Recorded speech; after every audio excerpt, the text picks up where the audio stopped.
I love great conversations. Hi, my name is Angel Jones. Thank you for joining me on 12-minute convos where I help you create a brand of your own unique, real self. Listen in as I have conversations with amazing people from all over the world. Good morning, Adam Ashton. How are you going on this wonderful, beautiful morning? I'm going awesome, mate. It's night time for me, but I'm sure it's a beautiful morning where you are. It's a beautiful night where I am. The sun hasn't just come up as yet. You know, it's definitely something I'm saying I'm speaking it into being. Love it. Yeah, it's a great pleasure to connect with you, Adam. So you are in the Aussie, are you? Yes, I am. I'm in Melbourne, Australia. Sweet.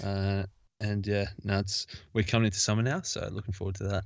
Wonderful. So which of your talents, Adam, is responsible for us connecting? And I'd like to say podcasting. My main podcast is called What You Will Learn. Me and my co-host, we read a book each week and sort of dissect the biggest and best lessons from these, non-fiction, mainly business focused with, a little bit varied, but mainly business sort of books. Speak to some authors as well, and it's good fun. So podcasting is my answer. That sounds great. Now, I did not see that on your LinkedIn profile, thus I didn't have the opportunity to listen to this, right? What I did see though is that you are now the creator of podcasts as well, right? Yeah, that's it. So I started, this is probably May 2016, we started our own podcast, and so now a year and a half in, I started helping other people make their own podcasts. So some of the authors we've interviewed, I've helped them make their own podcast. I've helped other businesses to create podcasts. Obviously, as a podcaster, there's plenty of benefits of having your own podcast. And so, yeah, just trying to spread the love, spread those podcasting vibes around the world. Oh, well, I love it, and I love what you do. And podcasters respect what you do as well. So who did you learn the skill to do what you're doing from? The idea of not just doing your podcast, but even helping those with their podcasts. Man, I think we just decided to start. I liked listening to podcasts. I started listening to Freakonomics. I started listening to Tim Ferriss, James Altucher, bit of Joe Rogan here and there. They were the ones that people initially recommended to me. And I thought, why not have a crack? And we started pretty basic, pretty raw, we literally just hit play, and it was pretty terrible the first couple of episodes. Hopefully it's got better. We're almost 100 episodes in. And, Sweet. And yeah.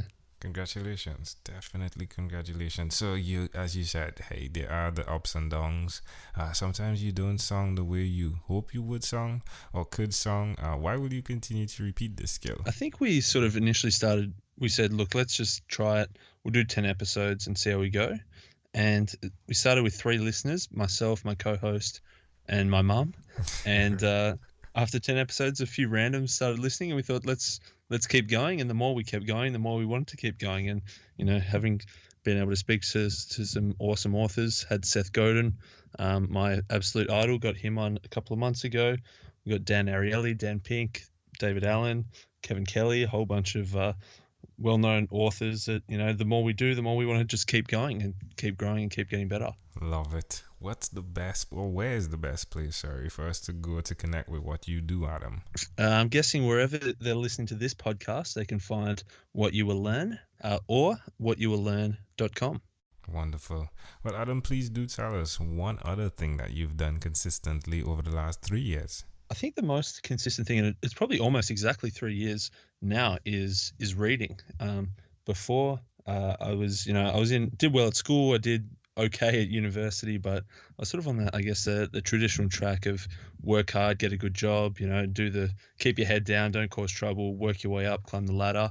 But I started reading these books like The Compound Effect, like The 4-Hour Work Week, like Crush It, like Rich Dad, Poor Dad, and realized there's maybe more to it. And since then, obviously just reading consistently, almost every day, but certainly a book or 2 books every week for the last 3 years. I do not recommend those books if you intend to stay in your 9 to 5. Yeah, exactly. I mean, there's certainly a tipping point. Yeah, the first couple, you can get it just opens your eyes to a whole nother level, and it's an important decision whether you just turn a blind eye or you got to commit. It does happen. So, all right, so you're there, you're reading these books, you're growing your mind, if you would. How does it make you feel? I think just learning new things always makes me just feel smarter, feel like I'm improving myself, feel like I'm always challenging myself, always growing. Not that I think that people who don't read are less intelligent, but I just feel that for me, having this constant everyday reading new things, learning new things, and thinking about new things just makes me feel like I'm actually always improving.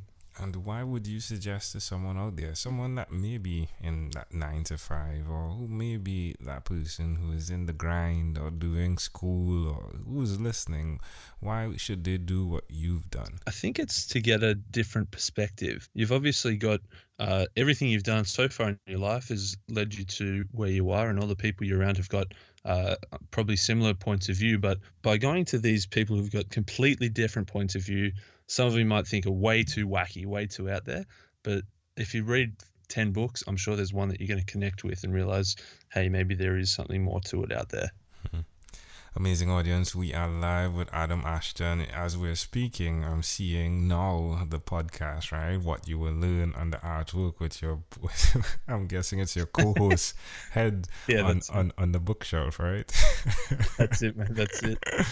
Love it. I didn't see that before. So again, amazing audience, Adam Ashton, the podcast host, or co-host as well, of What You Will Learn. Do check that out, Adam Ashton. Let's switch gears for a moment now, and let me invite you into my time machine that is surrounded with beautiful warm blue Caribbean water.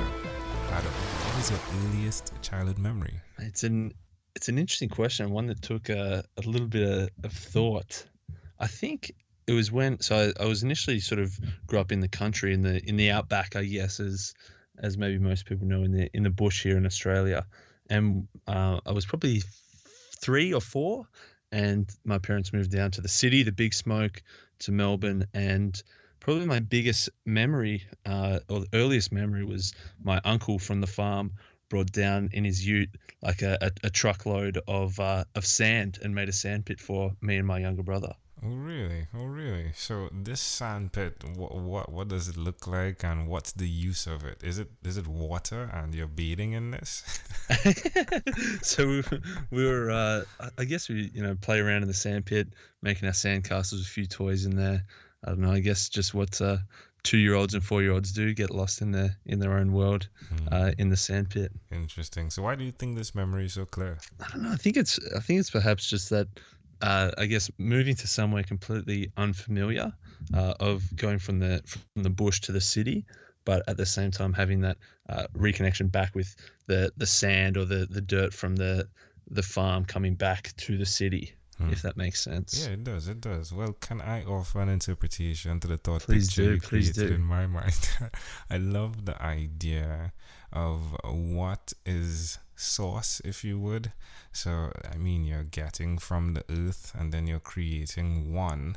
But then, 2, the idea of what you do now, where even the books, right? These books I'm looking at on the shelves of your artwork, of your podcast, it's as though you have the sand, metaphorically, that you can now, the words in these books, that you can then take to mold into what you would like your life to be. And in so doing, you're helping others as well by providing content for them, sand, if you would, the podcast, the information for them as well to do the same. Mate, that is phenomenal. Much better job than I did. That's amazing.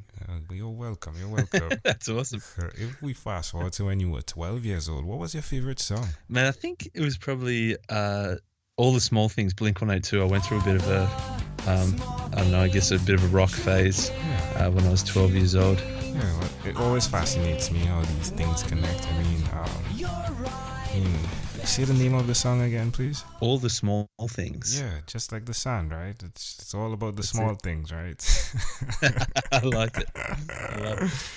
Oh, all right, Adam, we've arrived at our destination. But before we get off of this time machine, there's a small declaration form. So it's yes or no, possibly a bit more. We're going to go pretty quickly here. Adam, have you chosen someone to pass on your skills to? Not yet. Are you married? Not yet. Do you have children? Not yet. Do you believe in God? Not yet. Do you have an inner circle of friends? Yeah, definitely. Definitely. watch- Different groups for different purposes. All right, all right. Do you watch TV for more than 3 hours a day? Certainly not. How about 3 hours a week? Probably. What about screen time, the phone and or the computer? Is it more than 8 or less than 8 hours a day?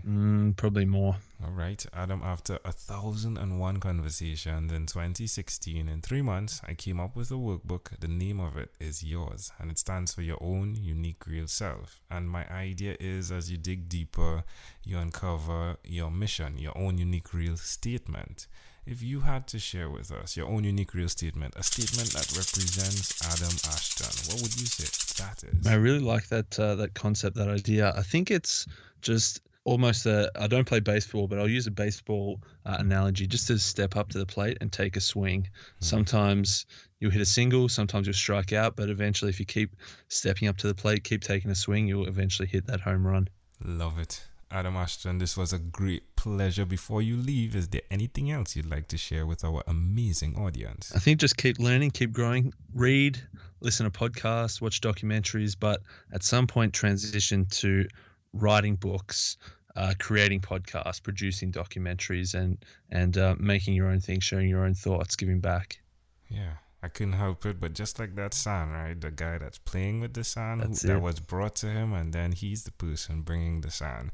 Adam Ashton, again, great pleasure. Thank you for being on What is Inspired by 12-Minute Convos with Angel Jones. Thanks so much, mate. Enjoy the next 1,000 convos. Thank you for being on 12-Minute Convos with Angel Jones. Stay tuned for more from our advertisers. Diabetes is a mountain pandemic.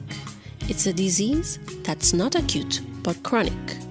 Similar to this rhyming method, I have simplified the definition, the signs and symptoms, and the complications of diabetes for both adults and children in my books, Poems for Patients, A Focus on Diabetes, and The ABCs of Diabetes for Children.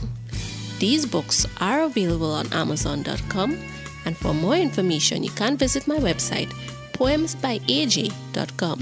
That's poemsbyaj.com.